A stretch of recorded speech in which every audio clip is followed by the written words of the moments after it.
Hello everyone, welcome again my YouTube channel Mamma Bachcha talks. अक्सर parents को ये कहते सुना गया है कि हमारा बच्चा बहुत मस्ती करता है, बहुत शैतानी करता है, हमारी बात नहीं सुनता है। और कभी कभी कुछ पेरेंट्स यह भी बोलते हैं कि क्या हम अच्छे पेरेंट्स हैं, जिस तरह से हम हमारे बच्चे के साथ में बिहेव करते हैं, क्या हम प्रॉपर वे में बिहेव कर रहे हैं। तो चलिए आज मैं आपके साथ में कुछ पेरेंटिंग टिप्स शेयर करूंगी, जिसको फॉलो करके डेफिनेटली आप बहुत अच्छे पेरेंट्स बन सकते हैं और आपका बच्चा भी बहुत अच्छा बच्चा बन सकता है। तो चलिए मेरे साथ वीडियो स्टार्ट करते हैं। First point is comparison. कभी भी आप अपने बच्चे को किसी दूसरे बच्चे से कंपेयर ना करें। अक्सर होता क्या है कि हम जब भी किसी दूसरे बच्चे को देखते हैं तो अक्सर हमारे बच्चों को हम पोकिंग करना स्टार्ट कर देते हैं कि देख वो बच्चा कितने अच्छे से पढ़ाई कर रहा, देख वो बच्चा कितनी अच्छी ड्राइंग कर रहा, देख वो कितने अच्छे से प्लेइंग कर रहा, कितने अच्छे मार्क्स लेके आ रहा। अक्सर हम हमारे बच्चे को पोक करते रहते हैं। इसलिए आप अपने बच्चे को कभी भी दूसरे बच्चों से कंपेयर ना करें, क्योंकि हर बच्चा अपने आप में एक आर्टिस्ट होता है। कोई पढ़ने में अच्छा होता है, कोई ड्राइंग करने में अच्छा होता है, कोई प्लेइंग करने में अच्छा होता है, कोई स्पोर्ट्स में अच्छा होता है, कोई म्यूजिक में अच्छा होता है, कोई सिंगिंग में अच्छा होता है। हर बच्चे का एरिया ऑफ इंटरेस्ट डिफरेंट होता है। हम किसी बच्चे को कंपेयर नहीं कर सकते हैं। जैसे कि हमारे हाथों की पांचों फिंगर्स सेम नहीं होती है, वैसे हर बच्चा अपने अपने इंटरेस्ट के अकॉर्डिंग ही काम करता है। हम पेरेंट्स क्या चाहते हैं कि हमारा बच्चा सारी चीज़ों में एक्सपर्ट हो जाए, ड्राइंग में एक्सपर्ट हो, जीके में हो, इंग्लिश, मैथ, साइंस सब में एक्सपर्ट हो, सिंगिंग में हो, डांसिंग में हो। आप भी सोचिए, जब आपका बच्चा बड़ा होगा तो इन सारी फील्ड में तो एक्सपर्ट नहीं बन जाएगा ना। सारी फील्ड में तो वो अपना कैरियर नहीं बनाएगा। कैरियर तो उसको एक ही चूज करना है। तो क्यों ना हम पेरेंट्स हमारे बच्चे को इस तरह से समझाएं कि तुमको जिस चीज में इंटरेस्ट हो उसी टॉपिक को, उसी फील्ड को हम ज्यादा फोकस करवाएं, ना कि हमारे अकॉर्डिंग कि तुम्हें ये भी करना है, वो भी करना है, सिंगिंग भी करनी है, डांसिंग भी करनी है, प्लेइंग भी करनी है, स्पोर्ट्स में भी जाना। ना, ऐसा ना करें। अपने बच्चे का एरिया ऑफ इंटरेस्ट चेक करें कि वो किस फील्ड में जाना चाह रहा है। कभी कभी हम मदर्स की आदत क्या होती है कि जब हम किसी दूसरे इंसान से मिलते हैं, पड़ोसियों से मिलते हैं या हमारे घर में कोई रिलेटिव्स आते हैं, तो हम मदर हमारे बच्चे की बुराई करना स्टार्ट कर देती हैं कि देखो हमारा बच्चा बिल्कुल भी नहीं पढ़ता है, हमारा बच्चा कुछ भी नहीं करता है, आजकल दिन भर मस्ती करता रहता है, दिन भर परेशान करता है, ये वो। अब आप मुझे एक बात बताइए कि जो आपके घर पे आया है वो भगवान तो है नहीं, उसके पास कोई जादू की गोली तो है नहीं कि वो आपको दे देगी और आप अपने बच्चे को खिला देंगे और बच्चा ठीक हो जाएगा। तो आप अपने बच्चे की इंसल्ट किसी दूसरे के सामने क्यों कर रहे हैं? इससे बच्चा अंदर ही अंदर सहम सा जाता है। उसे फिर अंदर से फील होने लगता है कि नहीं, मैं कुछ नहीं कर पा रहा हूँ, मेरे पेरेंट्स से मुझसे परेशान रहते हैं, सबके सामने वो थोड़ा इंसल्टिंग फील करने लगता है। तो बच्चा आपका है तो आप अपने बच्चे की जो वीकनेस है वो किसी और के सामने क्यों बता रहे हैं? वो आपके बच्चे को सही नहीं करने वाला है। जो भी करना है आप पेरेंट्स को ही करना है। तो कभी भी अपने बच्चे की किसी दूसरों के सामने बुराई मत करिए, स्पेशली जब वो बच्चा आपके साथ हो उस टाइम पे तो बिल्कुल भी ना करें। My second point is spend quality time. अब स्पेंड क्वालिटी टाइम का मतलब ये नहीं है कि आप पूरा दिन अपने बच्चे के साथ में स्पेशल बॉन्डिंग बना के रखें। आजकल कुछ पेरेंट्स क्या होते हैं कि जो पूरा वीक है अपने काम में बिजी रहते हैं, कोई ऑफिस वर्क में बिजी है, कोई मोबाइल पे लगा रहता है, या फिर मदर्स भी अपने अपने काम में बिजी रहती है, सोशल मीडिया पे एक्टिव रहती हैं। और फिर जो वीकेंड रहता है उस पर आप अपने बच्चे से बोलते हो कि चलो बेटा आज वीकेंड है तो आपको कहीं बाहर घुमा लाते हैं, मॉल ले चलते हैं, कहीं मूवी दिखा लाते हैं, या फिर कहीं पे शॉपिंग करके आते हैं, या फिर कुछ भी स्विमिंग वगैरह जहाँ भी एक्टिविटी करवा के लाते हैं। बच्चा इससे खुश जरूर होगा, बट ये क्वालिटी टाइम नहीं है। याद रखिए, जो इमोशनली अटैचमेंट है, अगर आप बच्चे के साथ में 10 और 15 मिनट्स भी अच्छे से स्पेंड करते हैं, अकेले में स्पेंड करते हैं, उससे पूछते हैं कि बेटा तुम्हारी लाइफ में क्या चल रहा है, क्या चाहिए, क्या अच्छा है, क्या बुरा है, बच्चा उससे बहुत ज़्यादा इमोशनली कनेक्ट होगा। उसे बोलते हैं क्वालिटी टाइम। तो आप अपने कितना भी बिजी रहें, कितना भी ज़्यादा ऑफिस वर्क में, घर के काम में, कितना भी बिजी रहे, आप एक दिन में अपने बच्चे के लिए कम से कम 10 to 15 मिनट्स तो निकालिए ही, जिससे वो एज अ क्वालिटी टाइम समझ के अपने जो भी उसके साथ प्रॉब्लम हो रही है, कुछ अच्छा हो रहा है, जो भी सब कुछ वो आपसे डिस्कस करे, एक इमोशनली कनेक्शन फील करे। My third point is listen carefully to children. अब कभी कभी क्या होता है कि बच्चे बहुत सारे क्वेश्चन करते हैं, कभी कुछ अच्छे क्वेश्चन भी करते हैं, कभी कुछ ऐसे ही क्वेश्चन भी करते हैं जिसमें कोई सेंस नहीं होता है। कभी कभी हम बच्चे को अच्छे से रिस्पॉन्स कर देते हैं और कभी कभी क्या होता है कि बच्चे यूजलेस क्वेश्चन करने लगते हैं जिसका कोई मीनिंग नहीं होता है। तो कभी हम इरिटेशन में बच्चे को अवॉइड कर देते हैं, या फिर कभी हम बहुत ज़्यादा काम कर रहे होते हैं तो बच्चे को इस टाइम पे बोल देते हैं कि नहीं, ये क्या फालतू के बेतुके के क्वेश्चन पूछ रहे हो जिसका कोई मीनिंग नहीं है, ऐसे क्वेश्चन मुझसे मत पूछो। तो बच्चा अभी तो ठीक है, छोटा है, वो मान जाएगा, बट जब कल को जब बच्चा बड़ा होगा, जब उसका फ्रेंड सर्कल बढ़ेगा, जब वो सोशल मीडिया पे एक्टिव होगा, जब सबसे सोशलाइज होगा, तो उस टाइम पे हम पेरेंट्स चाहेंगे कि किस तरह से हम बच्चे की लाइफ को पढ़ सकें, क्योंकि जब बच्चा बड़ा होता है तो उसकी लाइफ में बहुत सारे चेंजेस आते हैं।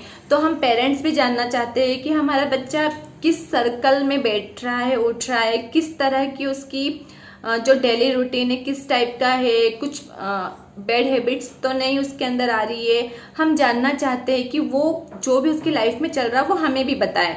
तो इसके लिए ज़रूरी है कि जब बच्चा छोटा था उस टाइम पे आपसे जब भी वो क्वेश्चन करे तो उसको आप प्रॉपर वे में रिस्पॉन्स कीजिए। अगर आप काम कर रहे हैं तो आप बच्चे को बोल दीजिए कि बेटा मैं अभी बहुत बिजी हूँ, अभी मैं काम कर रही हूँ, मैं 10 मिनट्स के बाद आपको बता दूंगी। तो बच्चे के माइंड में ये रहता है कि हाँ मेरी मम्मा अभी बिजी है, वो 10 मिनट के बाद मुझे बता देंगी। बट अगर आपने उस टाइम पे बच्चे को डांट के दूर कर दिया कि तुम फालतू के क्वेश्चन पूछते हो, इसका कोई मतलब नहीं है, तो उस टाइम पे बच्चा फिर थोड़ा सहम जाएगा और वो नेक्स्ट टाइम आपसे क्वेश्चन पूछने के पहले 1000 बार सोचेगा और धीरे धीरे धीरे धीरे वो बातों को पूछना आपसे बंद कर देगा और जो उसकी बातें हैं वो एज अ सीक्रेट वो अपने अंदर रखेगा और आपसे कुछ भी शेयर करना बंद कर देगा। तो प्लीज कभी भी आप अपने बच्चे के कितने भी बेतुके क्वेश्चन है, अगर वो एक ही चीज को 1000 बार पूछता है तो आप 1000 बार रिप्लाई कर दीजिए।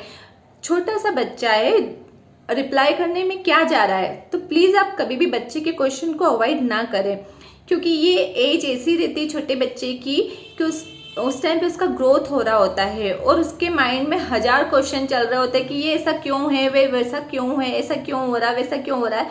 तो आप उसको प्रॉपर वे में रिस्पॉन्स कीजिए। माई next point is focus on good behaviour. अब फोकस ऑन गुड बिहेवियर क्या है कि हम पेरेंट्स क्या करते हैं कि हमारा बच्चा कुछ भी शैतानी कर रहा है, मस्ती कर रहा है या फिर कुछ भी तोड़ रहा है, फोड़ रहा है, तो अक्सर हम उसी चीज के पीछे पड़ जाते हैं कि बेटा ये मत करो, ये मत करो, ये गंदी बात होती है, मैं इसके लिए तुमको मारूंगी, पनिशमेंट करूंगी, ये वो।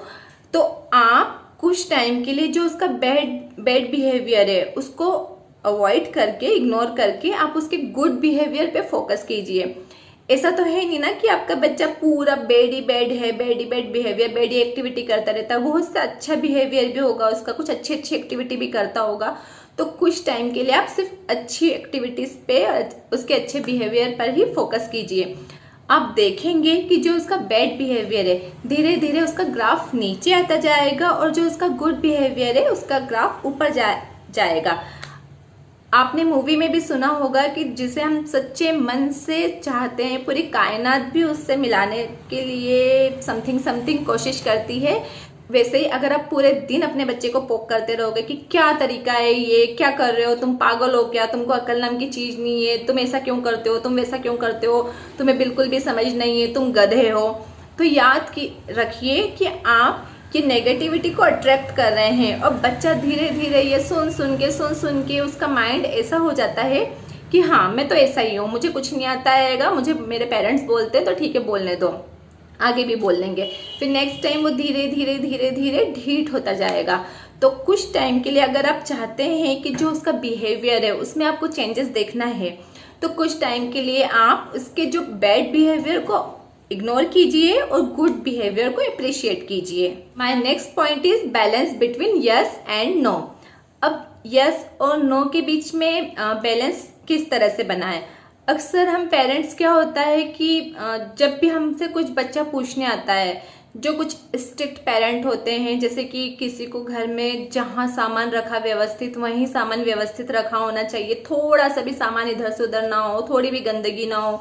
कभी बच्चा पूछने आया कि मैं यहाँ पे ड्राइंग कर लूँ, तो हम पेरेंट्स उसको बोलते हैं नो, यहाँ पे ड्राइंग मत करो, कलर फैला दोगे। या फिर कुछ भी उसने बोला कि मैं खुद से आइसक्रीम खा लूँ, या फिर कुछ भी एक्टिविटी करने का, पानी वाटर पोरिंग कर लूँ, तो हम पेरेंट्स सोचते, स्पेशली मदर सोचती कि मेरा पूरा दिन काम में जाता है, अगर ये अभी प्लेइंग करेगा तो अभी फिर से पानी फैला देगा, मुझे फिर से सफाई करनी पड़ेगी। तो हम अक्सर जब बच्चा हमसे कुछ पूछने आता है तो हम मदर्स उनको नो बोलने लगते हैं। तो थोड़ा धीरे धीरे धीरे आगे जाके क्या होता है कि बच्चा फिर ये सोचने लगता है कि मैं कुछ भी पूछने जाऊंगा अपने पेरेंट्स के पास में तो पेरेंट्स को मुझे नो ही बोलना है, उनका आंसर नो ही आएगा। तो धीरे धीरे धीरे बच्चा आपसे क्वेश्चन करना बंद कर देगा, वो आपसे किसी भी चीज़ की परमिशन लेना बंद कर देगा।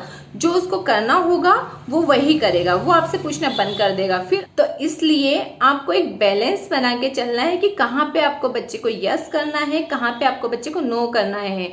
माई next point is appreciate the improvement. अब अप्रिशिएट द इम्प्रूवमेंट क्या होता है? अक्सर हम पेरेंट्स क्या होता है कि हम बच्चे को अप्रिशिएट कब करते हैं? जब हमारा बच्चा क्लास में फर्स्ट आया तब खूब अप्रिशिएट करते हैं, खूब क्लैपिंग करते हैं। या फिर कोई हमारा बच्चा किसी दूसरे बच्चे से अच्छा कुछ कर ले, उसको हरा दे, तो उसको अप्रिशिएट करते हैं। नहीं, आपको ये ऐसा नहीं करना है। आपको बच्चे को अप्रिशिएट कब करना है? जब बच्चे ने कुछ भी इम्प्रूव किया। जैसे आज बच्चे ने कुछ राइटिंग करी है, आज बहुत गंदा लिखा है, कल उसने अगेन वो राइटिंग करी है, थोड़ा सा सुंदर लिखा है, तो आप उसको अप्रिशिएट कीजिए। जब थर्ड डे उसने फिर अच्छे से कुछ लिखा है, उसको और थोड़ा बेटर वे में लिखा है, तो उसको फिर अप्रिशिएट कीजिए। जो भी वो इम्प्रूवमेंट कर रहा है आपको हमेशा उसको अप्रिशिएट करना है, न कि आपको अपने बच्चे को हमेशा फोर्स करना है कि बेटा तुम्हें क्लास में फर्स्ट आना है, तुम्हें किसी भी कंपटीशन में पार्टिसिपेट किया है तो उसमें फर्स्ट आना। नहीं, आपको बच्चे को कभी भी इस तरह से अप्रिशिएट नहीं करना है। ऐसा करने से बच्चे के माइंड में क्या चलता है कि वो ये सोचता है कि अगर मैं सारे बच्चों को हरा दूंगा तो मेरे पेरेंट्स बहुत खुश होंगे, वो मेरे लिए क्लैपिंग करेंगे। तो धीरे धीरे धीरे धीरे उसके अंदर एक कंपटीशन लेवल बढ़ता जाता है और एक जेलसी आ जाती है। फिर आगे जाके क्या होता है ना कि बच्चा जब कोई दूसरा बच्चा उससे आगे निकल जाता है तो बच्चा थोड़ा जेलस सा फील करने लगता है। उसका अंदर ही अंदर जो उसका इंटरनल डैमेज होता है वो बहुत भयानक होता है, वो कभी भी अपनी हार को एक्सेप्ट नहीं कर पाता है। तो कभी भी आप अपने बच्चे को अप्रिशिएट कीजिए, बट इम्प्रूवमेंट पे अप्रिशिएट कीजिए, ना कि जब वो सबसे अच्छा कुछ कर रहा हो तो उसको बोल के बताइए कि आपने क्लास में सबसे अच्छा किया है, बहुत अच्छा काम किया, इसलिए मैं तुमको अप्रिशिएट कर रहा हूँ। ऐसा आपको नहीं बोलना है। My next point is don't have too many expectations from children. मतलब हमें बच्चे से बहुत सारी एक्सपेक्टेशन नहीं रखनी है।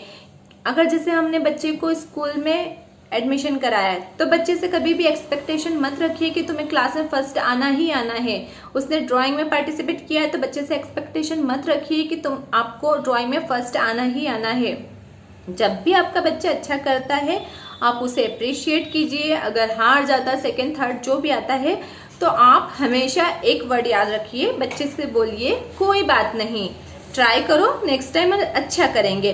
बट कभी भी उनसे ये एक्सपेक्टेशन मत रखिए, कभी भी उनके सामने इस तरह से उनको फील मत कराइए कि तुम्हें फर्स्ट आना ही आना है। अगर फर्स्ट आओगे तो मैं तुमको ये दिलाऊंगा, फर्स्ट आओगे तो मैं तुम्हें इतना प्यार करूंगा। नहीं, तो बच्चा इस तरह से उसका जो इंटरनल कंपटीशन लेवल होता है, जो जेलसी लेवल होता है, वो बहुत हाई होता जाता है। तो आप अपने बच्चे को हमेशा ये समझाइए कि तुम अच्छा करो बेटा, तुम अच्छा कर सकते हो। अगर कुछ बुरा कर रहा है, वो नहीं अच्छा कर पा रहा है, तो आप उसको हमेशा समझाइए कि तुम भी अच्छा कर सकते हो। वो सामने वाले बच्चे ने बहुत अच्छा किया है, बट नेक्स्ट टाइम तुम भी उससे अच्छा कर सकते हो, तुम्हें सब कुछ आता है।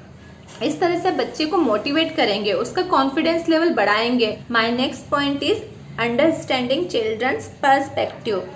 अब पर्सपेक्टिव क्या होता है कि हम पेरेंट्स का पर्सपेक्टिव कुछ और होता है, और जो हमारे बच्चे हैं, आज की जनरेशन है, आज की जनरेशन याद रखिए बहुत ज़्यादा स्मार्ट है। उनका जो पर्सपेक्टिव है, जो थिंकिंग लेवल है, वो एक अलग ही लेवल पे है।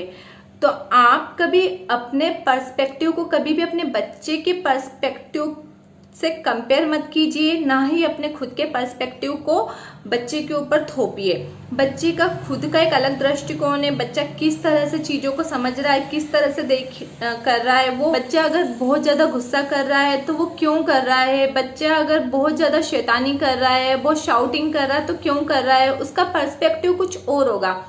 फॉर एग्जाम्पल मदर, फादर और एक बच्चा, ये तीनों की एक फैमिली है। पेरेंट्स जॉब कर रहे हैं और बच्चा दिन भर घर पर है, अकेला है।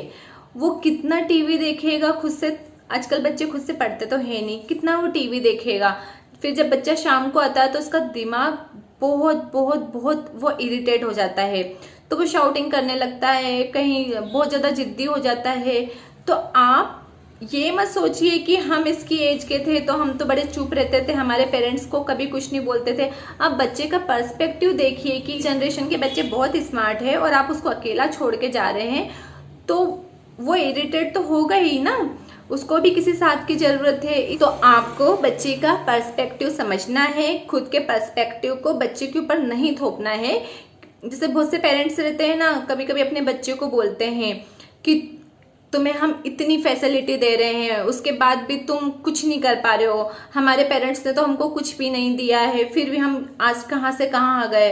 तो भाई इसमें आपके बच्चे की क्या गलती है, आप कहाँ से कहाँ आ गए? आपके पेरेंट्स ने आपको नहीं दिया बट आप अपने बच्चे को दे रहे हो ना, तो इसमें बच्चे ने तो मांगा नहीं आपसे कुछ भी।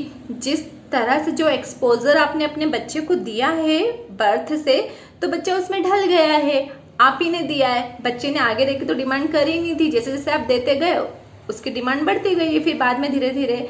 तो आप कभी भी खुद की एक्सपेक्टेशन को बच्चे के ऊपर मत थोपिए, हमेशा उसका पर्सपेक्टिव जानिए कि उसको किस चीज में इंटरेस्ट है, वो उसका दृष्टिकोण क्या है, वो क्या करना चाहता है। My next point is appreciate the little things. Appreciate the little things मतलब बच्चे जो छोटी छोटी भी चीजें करते हैं, कुछ भी छोटा सा भी उनने कर दिया, हर चीज को आपको अप्रिशिएट करना है, जिससे नेक्स्ट टाइम वो उससे कुछ और अच्छा करे। जैसे बच्चे ने स्टार्टिंग में सिर्फ एक स्टैंडिंग लाइन ही बना दी है, भले थोड़ी सी स्लैंटिंग आड़ी टेढ़ी कैसी भी बनाइए, फिर भी आप उसको अप्रिशिएट कीजिए। तो नेक्स्ट टाइम बच्चा उस स्टैंडिंग लाइन को और ज़्यादा स्टैंडिंग बनाएगा, फिर उसको आप अप्रिशिएट कीजिए। फिर नेक्स्ट टाइम बच्चा उसको थोड़ा और अच्छे वे में बनाएगा, फिर जब वो ए लिखेगा तो आप उसको बहुत अप्रिशिएट कीजिए, वो बी लिखना सीखेगा, फिर सी लिखना सीखेगा। इस तरह से आपको बच्चे की जो लिटिल थिंग्स है, हर छोटी से छोटी चीज़ को भी अप्रिशिएट करना है, जिससे बच्चा नेक्स्ट टाइम के लिए मोटिवेट हो, वो नेक्स्ट टाइम पे उसको फिर और अच्छे वे में इम्प्रूव करके करे उस काम को। याद रखिए बच्चे कच्चे मिट्टी की तरह होते हैं, जब वो बर्थ लेते हैं सारे बच्चे सेम होते हैं, कोई बच्चा भी इंटेलिजेंट, डफर या इस तरह से पैदा नहीं होता है। ये पूरा टोटली हम पेरेंट्स पे डिपेंड करता है कि हम हमारे बच्चे को किस वे में, किस तरह से बड़ा कर रहे हैं, किस सांचे में ढाल रहे हैं, क्योंकि बच्चे कच्चे मिट्टी के होते हैं। जिस तरह से हम बच्चे को ढालेंगे बच्चा उस वे में ढल जाएगा। तो कभी भी हम अपने बच्चे को ब्लेम ना करें कि तुम बिल्कुल नहीं पढ़ते हो, तुम बहुत मस्ती करते हो, ऐसा कुछ नहीं है। ये पूरा आपकी पेरेंटिंग पे डिपेंड करता है कि आपने अपने बच्चे को किस तरह से बड़ा किया है, किस तरह से आप उसको एक्सपोजर दे रहे हैं, बच्चा किस तरह से एक्सपोजर में ग्रो कर रहा है। तो पेरेंट्स प्लीज आप इन टिप्स को फॉलो करके देखिए, डेफिनेटली आप अच्छे पेरेंट्स साबित होंगे। और जो आपका बच्चा भी थोड़ा बहुत आपको प्रॉब्लम है अपने बच्चे से कि वो नहीं पढ़ता है, मस्ती करता है, तो उसके बिहेवियर में भी आपको काफ़ी इम्प्रूवमेंट दिखाई देगा। अगर आपको ये वीडियो थोड़ा भी पसंद आया तो प्लीज़ मेरे वीडियो को लाइक कीजिए। अगर फर्स्ट टाइम मेरे चैनल पे आए हैं तो चैनल को सब्सक्राइब कीजिए।